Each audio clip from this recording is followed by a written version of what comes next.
thank you for tuning in. My name is Tony Budry. I'm a home loans geek and entrepreneur and the co-founder of Tier 1 Credit. Today's topic is going to be about how to prove your credit against recession. A lot of people have been kind of asking us that particular question on Quora, especially Shiva, who you see here in a second.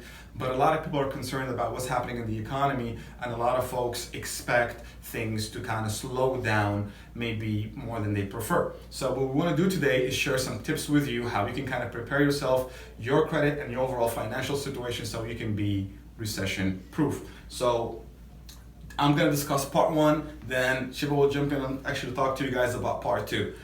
Now, the number one thing that we think you should do to kind of best prepare yourself for a recession is to reduce your overall expenses, okay?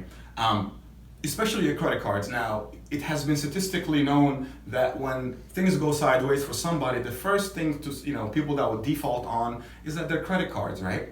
And usually credit cards know that too, hence the reason why they assess such high interest rates. So one of the things you could do is maybe balance transfer to a zero APR introductory credit card, or just request from your provider to lower your interest rate. So that kind of just reduces your overall cost. Another thing that you want to consider, maybe do some debt consolidation. If you have some personal loans, maybe you can refinance them. There's a lot of online platforms that can kind of help you do so as well too. And the third option, and that goes for our vehicles that are being leased or purchased under finance terms. Now you can maybe refinance your auto vehicle and substantially save on your monthly payments, and whatever savings you get from your car and from your personal loan and from your credit card, that actually could be money you could put towards your savings. So the number one thing about being ready for a recession is to really reduce your overall expenses. And there's a part two that talks about how to increase your income, and I'm gonna have Shiva talk about that. Shiva, can I tag you in, buddy? Yes, good job. All right, so as Tony just highlighted, one important part of being recession proof and protecting your credit is reducing your overall expenses so that if you were to lose your job, you have enough money to get by. Things go a little bit further. But the second part of that is, besides reducing expenses, if you have more income, more savings, you'll be able to last longer.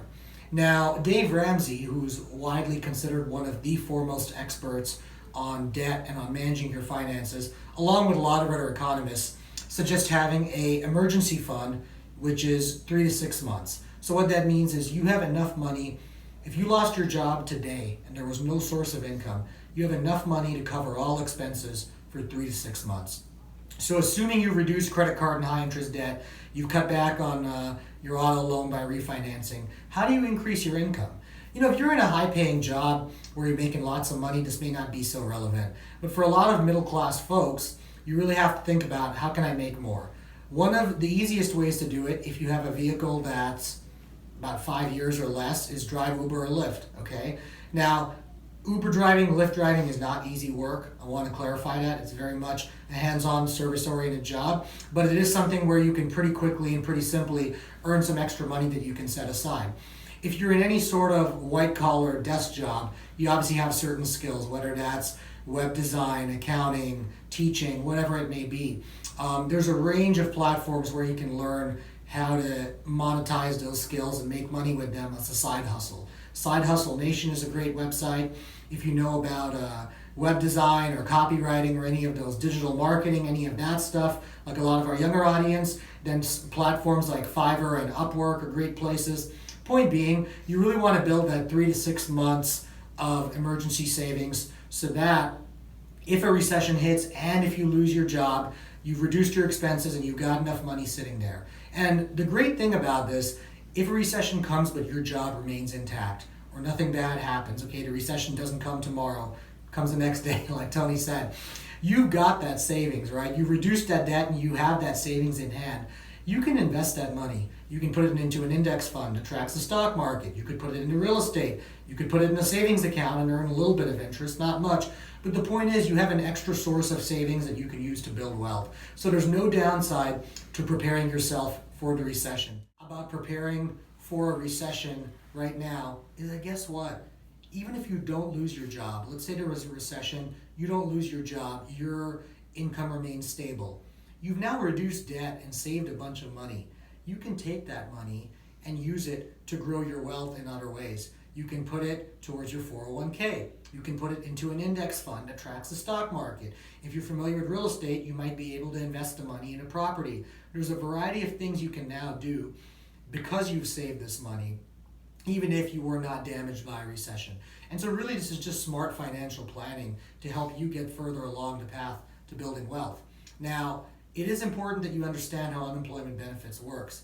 That's what Tony's going to talk to you about next. Tag me in. All right.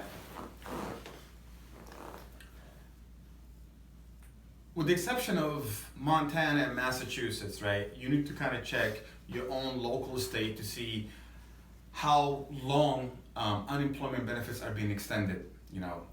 In the event that you do lose your job, unfortunately, and that's a common thing that companies do in a downturn economy, is that they let people go. It's the number one expense for most companies. So unfortunately for a lot of us, we will lose our employment. So what you could do is you can file for unemployment. So the number one thing you could do is check your state. Now, however, on average, across the U.S., you are entitled to 26 weeks of unemployment benefits. That's an average of about 6 months, 6.5 months actually. So, as Shiva recommended earlier, have about 3 months savings. Most of us don't have that type of money, and that's completely fine. And so try to build towards that. Try to reduce your expenses. Try to kind of do some side hustle now, today, starting today, so you can be ahead of the curve. So once the economy does kind of go sideways, you have developed, several months worth of savings, and in addition to the unemployment benefits of 6 months, you'll have about maybe 6, 9, up to a year worth of reserves in where your life will not be disturbed, and you can kind of look for other, opportunities. So yes, be ready for it. If it happens or it doesn't, it is always better to be best positioned for it. So guys, keep in mind that yes, reduce your expenses. There's so many ways. You know your own specific situation best. If you have a specific question, you can reach out to me. You can ask to Shiva. You can find us at tier1credit.com, and you can find us on Quora, etc., etc. With that being said, hopefully we answered you guys' questions. Thank you for tuning in. Please share, please like, and subscribe, and we'll see you on our next episode.